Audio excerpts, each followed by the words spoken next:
Hi hello ನಮಸ್ಕಾರ ವೀಕ್ಷಕರೇ, welcome to my YouTube channel.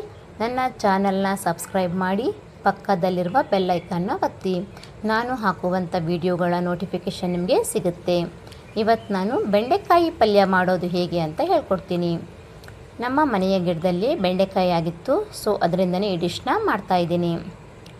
ಈ ಬೆಂಡೆ ಗಿಡಗಳಿಗೆ ಜಾಸ್ತಿ ನೀರು ಬೇಕಾಗಿರೋದ್ರಿಂದ ಇದನ್ನು ಮಳೆಗಾಲದಲ್ಲಿ ಬೆಳೆಸ್ತಾರೆ. ನಾನಿವಾಗ ಎಳೆ ಬೆಂಡೆಕಾಯಿಯನ್ನು ನೋಡಿ ಅದನ್ನು ಕಟ್ ಮಾಡಿ ಇಟ್ಕೊಳ್ತಾ ಇದ್ದೀನಿ. ನಾವು ಈ ಗಿಡಗಳಿಗೆ ಯಾವುದೇ ರಾಸಾಯನಿಕ ಗೊಬ್ಬರಗಳನ್ನು ಯೂಸ್ ಮಾಡಿಲ್ಲ. ಈ ಗಿಡಗಳನ್ನು ಪಾಟಲ್ಲಿಯೂ ಸಹ ಬೆಳಿಬೋದು. ಬೆಂಡೆಕಾಯಿಗಳ ಸೈಜ್ಗಳು ಸ್ವಲ್ಪ ದೊಡ್ಡದಾಗಿರುತ್ತೆ ಮತ್ತು ಲೈಟ್ ಗ್ರೀನ್ ಕಲರ್ ಆಗಿ ಇರುತ್ತೆ. ಬೆಂಡೆಕಾಯಿ ತಿನ್ನುವುದರಿಂದ ಕಣ್ಣಿನ ದೃಷ್ಟಿ ಚೆನ್ನಾಗಿರುತ್ತೆ ಮತ್ತು ಇದು ಬುದ್ಧಿಶಕ್ತಿಗೆ ಕೂಡ ಒಳ್ಳೆಯದು. ಬೆಂಡೆಕಾಯಿ ಪಲ್ಯವನ್ನು ಎಲ್ಲರೂ ಮಾಡಿರ್ತೀರ. ನಾನಿವತ್ತು ಸ್ಪೆಷಲ್ಲಾಗಿ ಆಮಟೆಕಾಯಿಯನ್ನು ಯೂಸ್ ಮಾಡಿ ಬೆಂಡೆಕಾಯಿ ಪಲ್ಯ ಮಾಡೋದು ಹೇಗೆ ಅಂತ ಹೇಳ್ಕೊಡ್ತೀನಿ. ಮೊದಲು ಬೆಂಡೆಕಾಯಿಯ ತುದಿಯನ್ನು ಈ ಥರ ಕಟ್ ಮಾಡಿ ನೋಡಿ. ಅದು ಈಸಿಯಾಗಿ ಕಟ್ಟಾದರೆ ಎಳೆ ಬೆಂಡೆಕಾಯಿ ಅಂತ ಅರ್ಥ. ಕಟ್ ಆಗಿಲ್ಲ ಅಂದರೆ ಅದು ಬಲ್ದಿದೆ ಅಂತ ಅರ್ಥ. ಬಲ್ದಿರುವ ಬೆಂಡೆಕಾಯಿಯನ್ನು ಯೂಸ್ ಮಾಡಬೇಡಿ. ನಂತರ ಬೆಂಡೆಕಾಯಿಯನ್ನು ಒಂದು ಪಾತ್ರೆಗೆ ಹಾಕಿ ಒಂದು 2 ರಿಂದ 3 ಬಾರಿ ಅದನ್ನು ಚೆನ್ನಾಗಿ ವಾಶ್ ಮಾಡಿ ಪ್ಲೇಟ್ನಲ್ಲಿ ಎತ್ತಿಟ್ಕೊಳ್ಳಿ.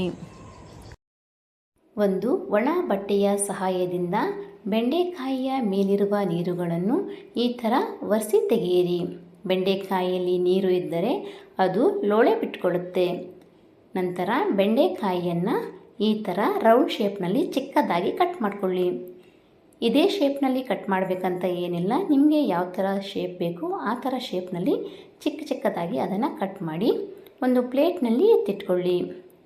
ನಂತರ ಆಮಟೆಕಾಯಿಯನ್ನು ಒಂದು ಕಲ್ಲಿನ ಸಹಾಯದಿಂದ ಈ ಥರ ಜಜ್ಜಿ ಪೀಸ್ ಥರ ಮಾಡಿ ಇದನ್ನು ಸಹ ಎತ್ತಿಟ್ಕೊಳ್ಳಿ. ನಂತರ ಗ್ಯಾಸ್ ಮೇಲೆ ಒಂದು ಪಾತ್ರೆಯನ್ನು ಇಟ್ಟು ಅದು ಬಿಸಿಯಾದ ಮೇಲೆ ಅದಕ್ಕೆ 1 ಚಮಚ ಕೊತ್ತಂಬರಿ ಕಾಳು, ಅರ್ಧ ಚಮಚ ಜೀರಿಗೆ, ಕಾಳು ಚಮಚ ಸಾಸಿವೆ, ಒಂದು 8 ರಿಂದ 10 ಕೆಂಪು ಮೆಣಸನ್ನು ಹಾಕಿ ಇದನ್ನು ಚೆನ್ನಾಗಿ ಫ್ರೈ ಮಾಡಿ. ಇದು ತಣ್ಣಗಾದ ಮೇಲೆ ಇದನ್ನು ಒಂದು ಮಿಕ್ಸಿ ಜಾರಿಗೆ ಹಾಕಿಕೊಳ್ಳಿ. ನಂತರ ಇದಕ್ಕೆ ಒಂದು 1/4 ಚಮಚದಷ್ಟು ಅರಿಶಿಣದ ಪುಡಿ, ಒಂದು 2 ಎಸಳು ಬೆಳ್ಳುಳ್ಳಿಯನ್ನು ಹಾಕಿ ಇದನ್ನು ಮಿಕ್ಸಿ ಮಾಡಿಕೊಳ್ಳಿ. ಇದಕ್ಕೆ ನೀರನ್ನು ಸೇರಿಸ್ಕೊಳ್ಬೇಡಿ. ನಂತರ ಇದಕ್ಕೆ ಮತ್ತೆ 1 ಕಪ್ ಆಗುವಷ್ಟು ಕಾಯಿ ತುರಿಯನ್ನು ಆ್ಯಡ್ ಮಾಡಿ. ಇವಾಗ ಸ್ವಲ್ಪ ನೀರನ್ನು ಹಾಕಿ ಮತ್ತೆ ಇದನ್ನು ತರಿಯಾಗಿ ರುಬ್ಬಿಕೊಳ್ಳಿ.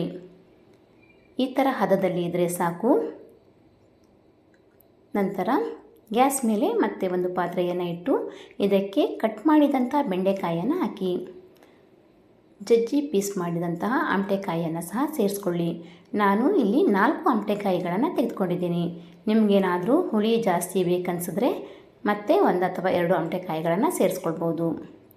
ಇದನ್ನು ಒಂದು ಸಲ ಚೆನ್ನಾಗಿ ಮಿಕ್ಸ್ ಮಾಡಿ ಇದಕ್ಕೆ ಇವಾಗ ರುಚಿಗೆ ತಕ್ಕಷ್ಟು ಉಪ್ಪನ್ನು ಹಾಕಿ ಮತ್ತು ಸ್ವಲ್ಪ ನೀರನ್ನು ಸೇರಿಸಿ ಚೆನ್ನಾಗಿ ಮತ್ತೆ ಒಂದು ಸಲ ಮಿಕ್ಸ್ ಮಾಡಿ ಮುಚ್ಚಳವನ್ನು ಮುಚ್ಚಿ ಇದನ್ನು ಒಂದು 5 ನಿಮಿಷಗಳ ಕಾಲ ಬೇಯಿಸ್ಕೊಳ್ಳಿ. ಆಗಾಗ ಮುಚ್ಚಳವನ್ನು ತೆಗೆದು ಇದನ್ನು ಮಿಕ್ಸ್ ಮಾಡ್ಕೊಳ್ತಾ ಇರಿ, ಇಲ್ಲಾಂದರೆ ಸೀದೋಗುತ್ತೆ. ಬೆಂಡೆಕಾಯಿ ಈ ಥರ ಕಲರ್ ಚೇಂಜ್ ಆದಾಗ ಇದು ಬೆಂದಿದೆ ಅಂತ ಅರ್ಥ.